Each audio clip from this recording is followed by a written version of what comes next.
Today, I'd like to talk about the queue. The queue is a data structure that follows the FIFO principle, meaning first in, first out. And this property allows us to have constant time complexity for insertion and deletion operations at either the beginning or the end, which is called then dequeuing, or inserting is then inqueuing. And this constant time complexity means that no matter how large the data structure is, so basically how many elements the queue is holding, we will always have the same, it will always take the same amount of time, meaning a queue of um, an empty queue, inserting into an empty queue will take the same amount of time as inserting into a queue with a billion elements. Although at that point, I would advise to reconsider your life choices if you have, for some reason, a billion elements that need to be queued up. Um, and due to those very favorable insertion and deletion um, operations and that time complexity, queues are often used for event and messaging loops, as it's shown here. And in the context of event loops, you have events loops in different libraries, especially in game and GUI development, where you have to handle the input by the player or by the user um, in the way or in the fashion in which inputs were generated, right? So that it appears to the user that everything has follows the principle of causality. This is also what's very important. The queue maintains through the FIFO principle, what goes in first goes out first. So it remains the logical structure of causality. If I do one thing, something happens, and the next thing must happen too. This is why we use queues in event loops. Um, Now I'd like to talk about the MyQueue implementation. MyQueue implementation follows closely the one shown above. Um, each blue rectangle is representing a node, and this is done through this struct.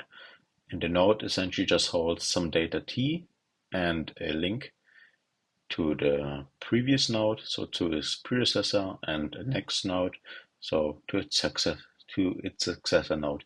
Each link may or may not be true, meaning the option represents the represents the possibility of having one one node or having not a node, in which case option takes the non-case where we have no node, and it takes the some case where it has a node. The queue itself just holds two links, a link to a pausable head and a link to a table, as well as a length to keep track of how many elements we have stored in the queue. Now talking about how a link is implemented. The link, as you can see, is a rather complex type that wraps around the node that we have implemented here. The node is wrapped by a ref cell. A ref cell, for those who are interested, is a way how we can express interior mutability, which essentially just means that we pay a runtime cost to check if a value can be bought mutably. This is especially important for data structures like self-referential data structures, where we cannot guarantee at compile time that the memory we're trying to access is being bought exclusively. This is something we cannot guarantee unless we use unsafe code. At this point, we don't guarantee anything, we just make assumptions. And because we don't want to make assumptions in Rust, because we want to use safe code, we have to use the ref cell. And this is what it says pretty much. It implements dynamic borrowing, and whereby one can claim temporary, exclusive, as I already said, mutable access to the inner value at the cost of runtime. So we do checks at runtime. So basically when a program runs. And if for any reason we do not satisfy the conditions of borrowing mutably, which will then result in a panic, which in our case, if refs panics, because we're running this on a main thread, will cause the program to crash. This is why you'll see that we have lots of guarding clauses to prevent this case from happening, that this will panic and will crash our program. The RC just stands for reference counted pointer. And if we go into RC, we can take a look at what the standard library says about an RC. It is a single-threaded reference counting pointer. And RC obviously stands for reference counted. It allows us to have multiple owners. And this is also the reason why we have to use a ref cell, because by definition, having multiple owners means we have multiple access to the same data, which is by Rust only is in Rust only allowed having access to but having multiple owners or readers to the same data is traditionally only allowed in Rust by having all the readers or owners be having only immutable access, which is stated here. Shared references in Rust disallow mutation by default, and for this reason RC is no exception, and you cannot generally obtain immutable reference, generally, but we're smart and we can use the interior immutability pattern, which essentially leverages Rust type system to say, hey, this is safe because we will check it at runtime, so just trust me, try to give me the immutable access to the node. If you can't do it, it's fine, because then we will just crash, which is not fine, but we know for certain facts through guarding clauses that this operation will always be successful if we choose to execute this operation. Now let's take a look at how we implement the enqueue operation. Remember, enqueuing is this operation, so we basically just want to push something to the front of the queue, and this is this method of this class. This is done by creating a reference counted node, and this line alone just says here is a new node that can be owned by multiple owners. And in the next one, we check if we have already a valid node. In the case where we have a valid node, we want to take ownership of this node, meaning we take the node which is stored in the head, leave a none. Remember, we have an option wrapping the whole expression here, leaving a none in the place of the previously owned node. Then we tell this previously owned node, hey, please, you're no longer the head, so you have to point to a previous node, to your predecessor, which is done in this line. So the head points to its predecessor, which is now the new node, which is at this point only the newly created node. And the same thing goes for the newly created node. We tell it, hey, you have a successor, please point to your successor. This is what this line says. And the reassigning magic just happens in this line, where we just say, here, you are now the new head, so become the new head.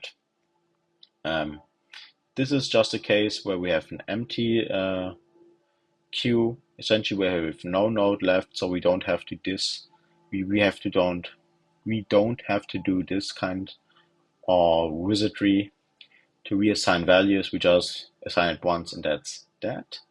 And in the end, we have to increment the length value to 1, or by 1 rather, so that we can always tell how long or how many elements the queue holds. Dequeuing, which is just this operation, so basically taking the first value from the front and returning it to the callee, is where it gets really, really difficult in my opinion. And now you just look at a very cleaned up code that looks very tight and is really efficiently implemented. But believe me, it took me like forever to get this to work and to clean it up and to refactor it this neat and readable code. Anyhow, we have a few guarding clauses to enforce the assumption that we make in a general case that we have at least two or more nodes in this queue. And to verify that, we first check if we have zero. So if we have an empty queue, if this is true, we just return none. If this is not true, we will check the next condition, which is if the queue holds only one element, in which case, remember, this is the inverse of this case. We know that the head and the tail are pointing to the same node, as long as the property of the queue is not violated in this statement, which is not. This is the assumption. In this case, we have to take ownership of the tail, drop it such that the strong reference count of the RC of the head is decremented by 1. This is done in this line, in line 58. Then we decrement the length by 1 so that we can just return the head of which we take ownership. So basically we're moving out the value, leaving a none in the case of the head. And once we have the head, we just take ownership of the node, unwrap it, get its inner value, and get the inner value of the now owned ref cell and index into the data field.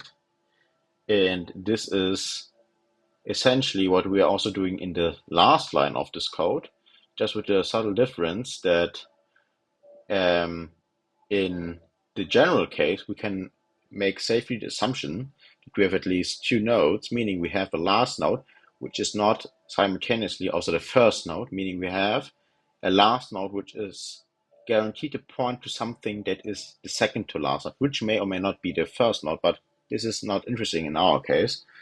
And once we have the second to last node, we need to clean it up, as in if we retrieve the second to last node by following the last node's predecessor, we know for a fact that the second to last node's successor must be the last node that we're trying to remove, meaning we take ownership of that. And once we've taken ownership of it, we don't do anything with the value, meaning we implicitly drop it at this point and set also the second to last next field to none, which is essentially equivalent to cleaning it up. Then we set the tail, so basically where the field that points to the last element of our queue to the second to last node, which must be then the last node in this case, and decrement the length by 1. Once that's done, so we have all we're doing in this in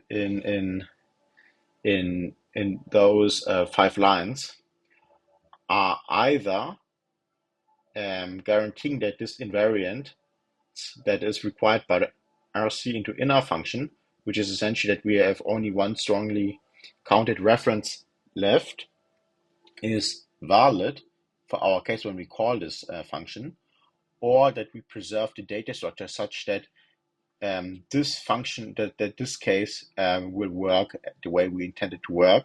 So essentially what we're doing is we transforming the data structure in such a way that our properties remain, or our assumptions remain valid. And then the rest is very simple. We just take the inner value out of the RC. Once that's done, we take the node, which is essentially just a ref cell wrapped around a node T.